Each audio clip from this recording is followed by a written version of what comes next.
Have you ever noticed how quietly life gets when nobody needs anything from you? No phone calls, no emergencies, no one asking for help, no problems to solve, no responsibilities demanding your attention. Now, for most men, that sounds like freedom. But for many of us, it's actually uncomfortable. Because when the noise stops, the question starts. Who am I when nobody needs anything from me? I think that's one of the most important questions a man can ever ask himself. Not because your family doesn't need you, not because your work isn't important, but because if your entire identity is built around being needed, then the moment you aren't, you don't know who you are anymore. I want to have a conversation with you today. Not about success, not about discipline, not about productivity, but I want to talk about identity. Because I believe that there are thousands of good men walking around carrying responsibilities while quietly losing themselves underneath them. And maybe, my friend, that's you. Now think about your life for a second. How would you describe yourself? Most men would answer with a role. Well, I'm a husband, I'm a father, I'm a provider, I'm a business owner, I'm a coach, I'm a correctional officer, I'm a leader. And none of these are wrong. They're important and they're part of your life, but they're not the whole you. Because every one of those things depends on something existing. So if your children grow up, if your career changes, if your marriage struggles, if retirement comes, well, who are you then? That's a scary question because most men never have been taught to separate who they are from what they do. From a young age, we're rewarded for performance. You work hard, you provide, you protect, you solve problems, be dependable. And those are good things. But somewhere along the line, many of us stop developing the man underneath of those things. We become incredibly valuable to everyone else while becoming strangers to ourselves. Now, I've seen this happen over and over. A man works 60 hours a week, provides everything his family needs. He pays the bills, he fixes the house, he shows up every day. And from the outside, everyone says, man, he's a good man. But inside, he's exhausted. He's disconnected. And if he's really honest, he doesn't even know what he enjoys anymore. Ask him what lights him up. Silence. Ask him what his dreams are about. Silence. Ask him what he's becoming. Silence. And now that's not because he's lazy or he's weak. It's because he spent so many years carrying everyone else's life that he stopped living his own. Here's something I've learned. Responsibility can become a hiding place. We often think busyness is proof we're doing well. But sometimes busyness keeps us from asking the questions that would actually change our lives.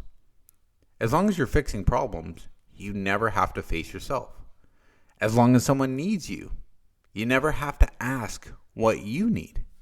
And as long as life says out loud, you never have to listen to what's happening inside. And that's dangerous because eventually life creates space. Kids grow up, work slows, relationships change, health forces you to stop. There's been a lot of stories about that. And even maybe retirement arrives. And then suddenly, you're left sitting in a quiet room with the one person you've been avoiding, yourself. Now, I don't think most men are afraid of failure. I think most men are afraid of stillness because stillness removes distraction. And distraction keeps protecting us for years. When the TV turns off, when the phone goes down, when that garage project is finished, everyone's in bed, that's when the questions show up. Am I happy? Is this really the life I wanted? Where did that younger version of me go? And instead of answering them, we find another distraction. Let's start that new project. Maybe we'll take on another shift at work. You know what? Give me my phone. I'm going to scroll for a little bit. We find another reason to stay busy. Not because we don't care, because we're afraid of what we might find. But my friend, here's what I want you to hear. You don't have to fear those questions. Those questions aren't attacking you. They're inviting you. They're inviting you back to yourself. The man you've been looking for, he isn't gone. He's just buried underneath years of survival, under years of expectations, under years of pressure, under years of believing your life and your value comes from what you produce instead of who you are. That's why so many men feel empty after reaching goals. Because achievement can satisfy your schedule, but it can never satisfy your identity. Let me ask you something. If tomorrow every responsibility disappeared, who would still be standing?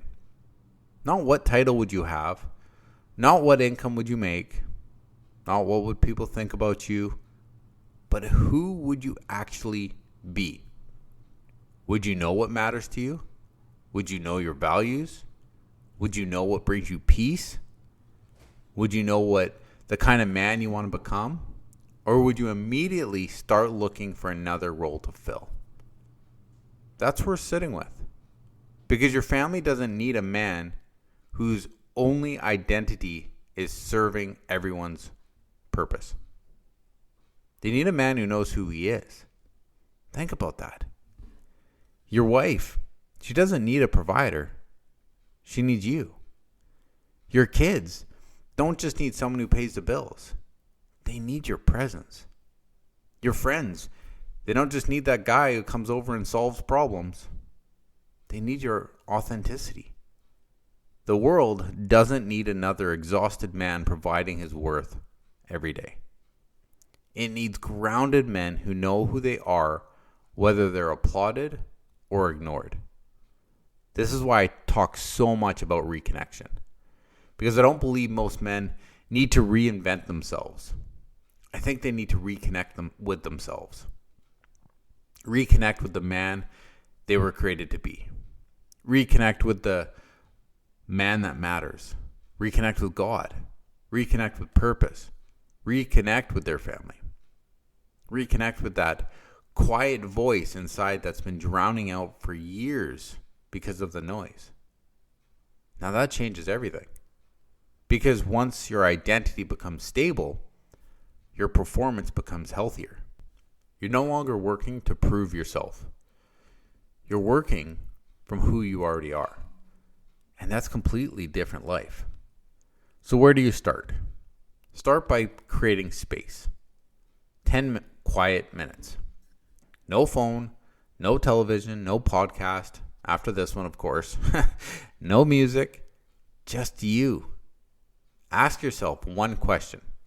Who am I becoming? Who am I becoming? Don't answer with your job. Don't answer with your responsibilities. Answer with your character, your values, your habits, your heart. Then ask yourself another question. Do I actually like the man I'm becoming? That's not a question meant to shame you, okay? It's meant to wake you up. Because awareness always comes before change. You can't reconnect with someone you've stopped paying attention to. I believe every man reaches a turning point. A moment where life asks him a different question. Not, what have I accomplished? But, who have I become? At the end of your life, I don't think you'll wish you answered more emails. I don't think you'll wish you worked more overtime or solved one more problem. I think you'll wish you'd been more present, more intentional, more connected, more fully yourself. That's the man your family remembers. That's the man who changes generations.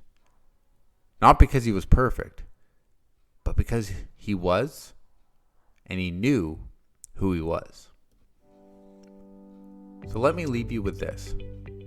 The next time life gets quiet, don't run from it.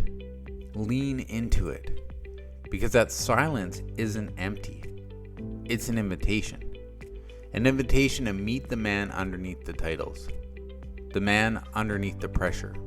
The man underneath the expectations. The man God created you to become. Because one day, nobody will need anything from you. And when that day comes, the question won't be whether you were successful. The question will be, did you ever truly know the man you were becoming? My friend, thanks for spending this time with me today. If this conversation challenged you, don't keep it to yourself. Share it with another man who needs to hear it.